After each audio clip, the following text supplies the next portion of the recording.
So you're gonna make a sequel to The Shining, one of the most beloved horror films ever made. You got balls, Flanagan. I'll give you that.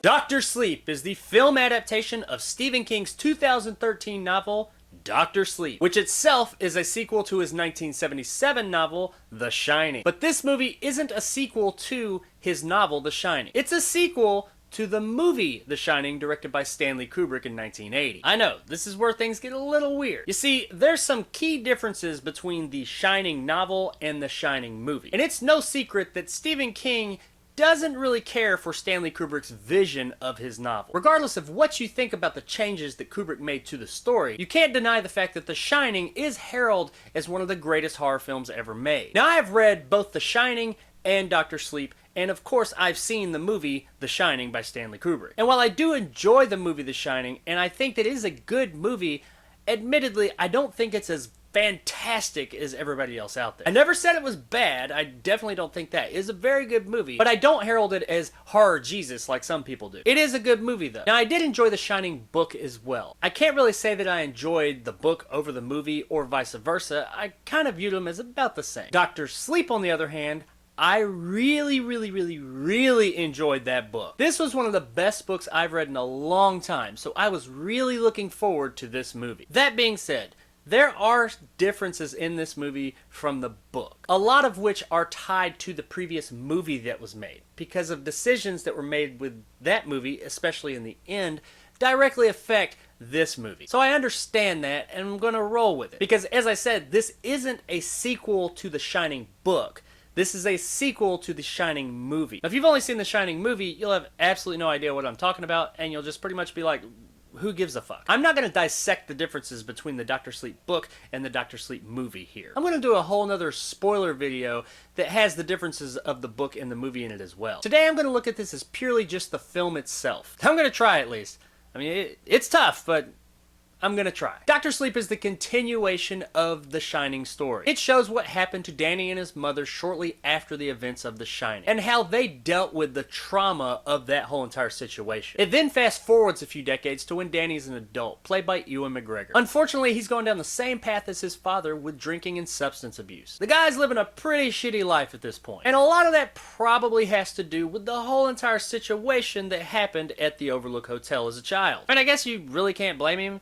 If your dad in a haunted hotel tried to murder you and your mother, you know, you'd probably be a little fucked up too. We see that Danny's struggle with alcohol addiction has destroyed his life and led him down a pretty sad path. He's more or less a nomad, just traveling from city to city with no place to really call home. He finally comes to a small town and decides, with the help of a new friend, to put the bottle down. He settles down, he makes some new friends, he starts going to AA, and he gets a job at a hospice as an orderly. This all takes place over the course of many years. And while this is all going on, there's two other stories happening at the same time. One of which is about a little girl named Abra Stone. She too has The Shining, but to a much larger degree than Danny. One day, young Abra witnesses a traumatic event and calls out for help the only way she knows how, with The Shining. Dan hears this, and they end up meeting up in real life. Also, while all that's going on, there's another group of people called the True Knot. In the film, they're kind of portrayed as like traveling gypsy vampire people. They're not really vampires in the traditional sense. Instead of sucking blood from people, they actually take the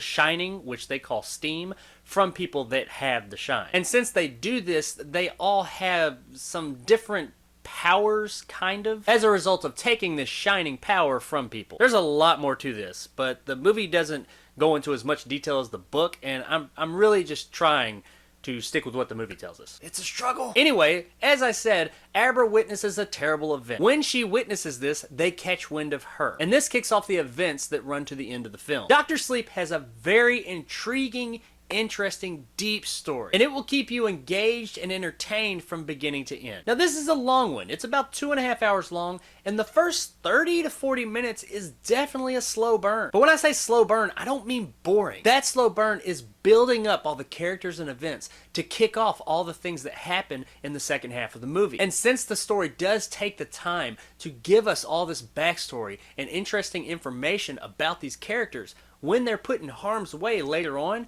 we truly care about them, and it gives the situations true stakes. You don't get this a lot in movies, much less horror movies nowadays. About that horror movie thing, I think most would classify the original Shining as a horror movie. It's probably a bit more thriller than horror, but it definitely has horror aspects to it. Doctor Sleep is much less a horror movie than The Shining was. It's much more a disturbing movie, and it definitely has parts in it that are very disturbing. But it's not that they were trying to make it a horror movie or scary. No, I don't get that feeling at all. They were going for a more disturbing feel, and they definitely achieved that here. This story deals with addiction and facing one's demons a lot more than you would expect out of this kind of movie. I mean, yeah, the idea of having a conflicted alcoholic protagonist that's constantly battling that addiction is nothing new. We've seen this before in other films. But the degree to which they explore it here throughout the whole entire narrative of the movie is much greater than you typically get in this kind of film. The movie is as much about one man's battle with addiction as it is his battle with the supernatural. And this approach only adds to the characters and story overall. Pretty much everybody here gives a great performance. Most notably, Ewan McGregor as Danny does a fantastic job. And Rebecca Ferguson as Rose the Hat, the leader of the True Knot, is absolutely stunning. She is an absolutely compelling villain, which on one hand, you hate the vile, disgusting, terrible acts that she commits. But on the other hand, you can kind of sympathize with this group. The movie does a fantastic job of giving these vile, awful, terrible characters a healthy dose of understanding and humanity. Yes, they're bad guys. They're awful. It's pretty clear. They do some shit in this movie that's pretty irredeemable. But at the same time, the movie does a great job of explaining these characters and their motivations to a point to where you kind of understand why they're doing it. You may not agree with it, but you do understand it, and that adds more layers to the characters and a level of humanity that you usually don't get in this type of movie. Another standout was Kaylee Curran as Abra Stone. The character of Abra would make or break this movie, and I'm happy to report that Curran does a fantastic job as Abra. This isn't just a great child performance.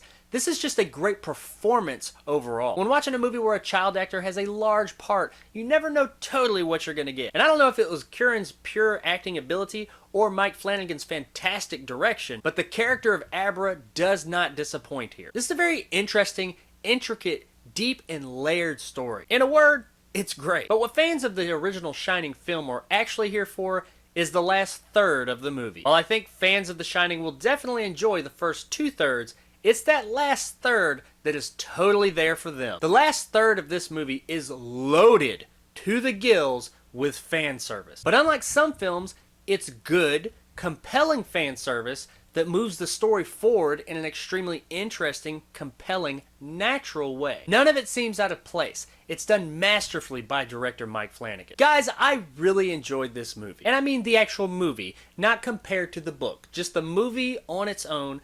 I did really enjoy this movie. I think that fans of the 1980s Shining movie will be pleased here. It's not as much of a horror film as that movie was, but it's a great continuation of that story. I think that fans of the book, Dr. Sleep, will be pleased for the most part as well. Though a lot of that could hinge on your fondness of the source material and some of the decisions that they made here in this film. But if you try and set all that aside for a minute and understand that this movie is a sequel not to the book, but to the film The Shining, I think you'll enjoy this and have a great time, because Dr. Sleep is absolutely worth a buy. It is almost a unicorn. But, well, watch my spoiler review to find out why it was almost a unicorn, but not quite. Worth a buy is still great, though. Go see this movie. It's great. So there it is, guys. My review of Dr. Sleep. If you enjoyed and want more content like this, hit that subscribe button and help my little channel grow. If you liked what I had to say, give me a thumbs up. If not, let me know in the comments below why. And as always, I'll see you guys next time.